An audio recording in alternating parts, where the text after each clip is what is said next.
name is William A. Moore, Jr. I'm a retired Chief Master Sergeant out of the Air Force, and my current title is Regional Fire Chief for U.S. Army Garrison Japan, Honshu.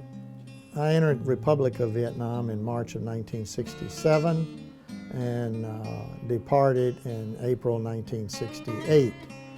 My job, actually, even though I'm a firefighter, was working for Air Rescue that flew rescue helicopters. Each of the helicopters that we flew had one firefighter on board that had the duty of not only fighting fire but performing rescue as well.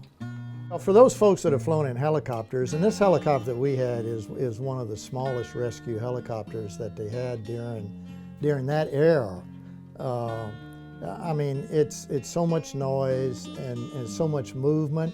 I mean, there's no smooth flight in a helicopter, at least not this one. And you know, the scenery was absolutely gorgeous until somebody shot at you, or you had to set it down, or you were over the jungle and you were going down into the jungle itself to rescue a pilot or air crew member that had bailed out of or ejected out of an airplane.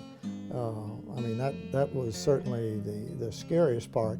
But, I mean, you were trained for it, and you knew you had to do it, and so all the fears just kind of went away and you went about doing your job. And you did it the best you could. Some pilots we were able to rescue, and unfortunately some we were not able to get to before the enemy got to them.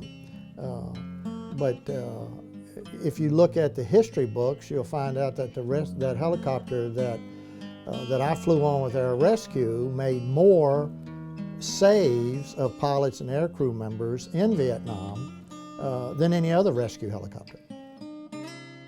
You know, a good news story, not associated with rescuing someone, but there was once or twice during my tour there that we would go and procure from the Army steaks. Well, they didn't know that they were missing, let me put it that way. So that was a lot of fun. You hate to talk about having fun in a war zone, but it kind of took the edge off, whether it was nervous edge or whether it was an excitement type edge. But or if you were tense, certainly all of those above apply. So, you know, several times we would have some big parties at the detachment and barbecues. So we would go and procure what we needed because we didn't have them. So, and you do favors for folks, you know. Maybe we had something that this other organization needed, and they had something that we needed, and so those were good times too.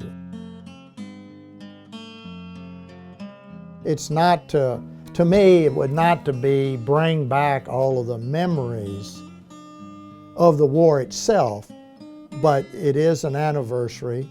It's certainly, to me, appropriate to at least recognize those folks that did go and do a job and were able to come home. But more important, and hopefully this will come out too, is to recognize that, you know, there were 56,000 folks that went over there and gave their life for their country. So certainly the anniversary will recognize that as well.